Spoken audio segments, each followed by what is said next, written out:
What do you get when you mix a $300 million budget, a beloved fairy tale, and one of the most controversial Disney productions in decades? You get disaster, a box office bomb, and allegedly a Disney CEO on the verge of a breakdown behind closed doors. Today, we're diving into the wild downfall of Snow White 2025, a film that didn't just flop, it collapsed in slow motion. From boardroom panic to furious rewrites to Rachel Zegler's scenes being completely buried, this is a story of how a single movie might have triggered a full-blown identity crisis at the House of Mouse. So grab your popcorn, this isn't just a movie flop, it's a $300 million meltdown. Let's get into it. Snow White 2025 was supposed to be a home run, a live-action remake of Disney's very first animated feature, launching a new generation of storytelling magic. Instead, it became one of the lowest-performing Disney films in decades. Here's the breakdown. Disney poured over $300 million into this project, including production, marketing, and reshoots. But when it hit theaters, crickets, early showings were empty, primetime slots unsold. IMAX screens reportedly had 1 or 2 people per showing. Opening weekend barely scraped $89 million globally. That's not even close to covering its costs. And with bad word of mouth spreading like wildfire, the drop-off in week 2 was catastrophic. Industry analysts are calling it an unmitigated financial loss.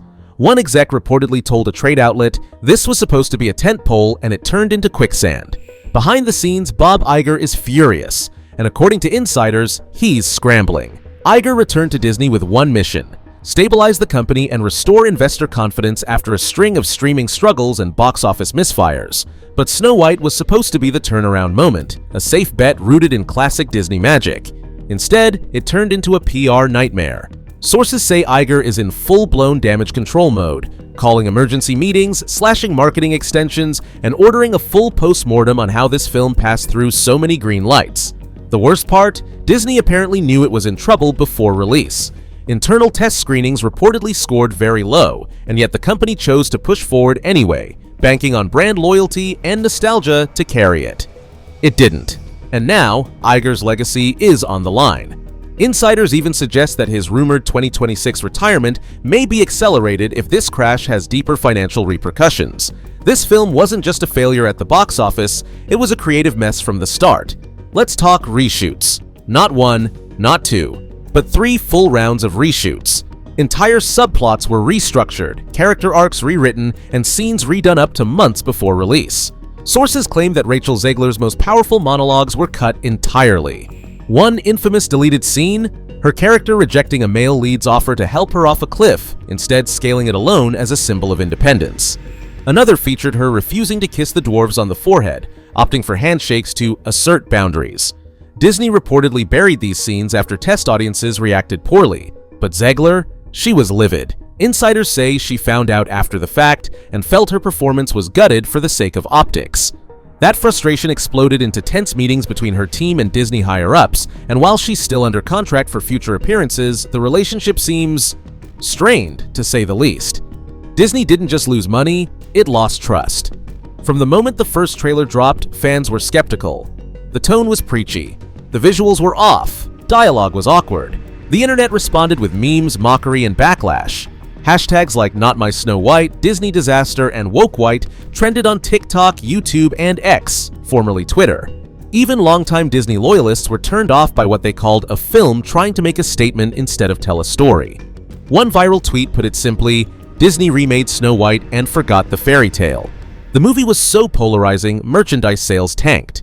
Toys were discounted within days. Retail partners were blindsided and furious, expecting a holiday season smash. Instead, dead inventory and refund requests. The failure of Snow White is part of a much larger problem at Disney. This isn't a one-off. In the past 3 years, Disney has faced flop after flop, Lightyear, The Marvels, Strange World, all underperforming and generating similar criticisms, over-budgeted, over-messaged, and underwritten. Disney used to be the studio that told timeless stories with universal appeal. Now, audiences say they feel lectured instead of entertained. Even inside Disney, there's tension.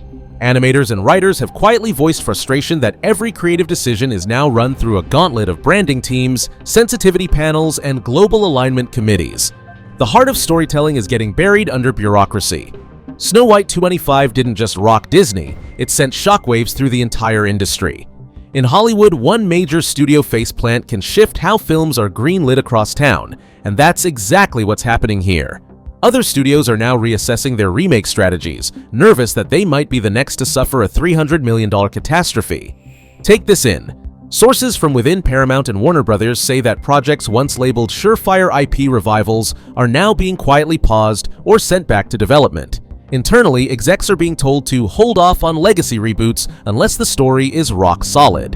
In short, Snow White scared them. Even within Disney, ripple effects are already being felt. Projects like the live-action Hercules, Lilo and Stitch, and a proposed Pocahontas remake are reportedly on thin ice. Some are facing revisions, while others might be scrapped entirely if they don't pass new audience sensitivity filters and commercial viability tests. More importantly, investor calls are beginning to reflect this shift.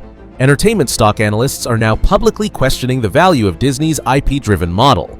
Because if you can't count on a name as iconic as Snow White to turn a profit, what can you count on? Studios may be finally realizing that audiences aren't demanding more remakes, they're demanding better stories. So, what now?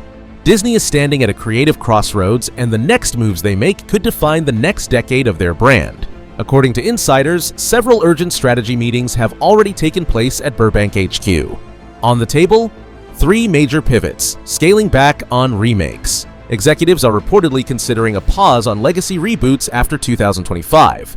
The plan is to reevaluate which classics are untouchable, meaning the company may finally stop trying to modernize films that fans already view as sacred. 2.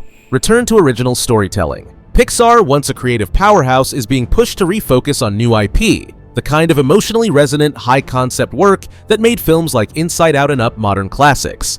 The idea is to stop chasing old glory and start building new ones. 3. Lean harder into streaming control. With Snow White crashing in theaters, Disney is now seeing its streaming division as the new testing ground. Smaller budget releases, tighter timelines, and less risk. If something flops on Disney+, it stings less and the brand damage is more contained. But none of this works unless Disney faces a fundamental truth. You can't rebuild trust with marketing. You do it with stories, with characters people care about, with movies that feel real, not manufactured by committee. And honestly, maybe that's the silver lining here. Maybe Snow White's failure was the slap in the face the industry needed. Maybe now studios will finally understand that modern audiences aren't looking for updated princesses or moral lectures. They're looking for magic, for stories that make you feel like a kid again, not like you're being marketed to.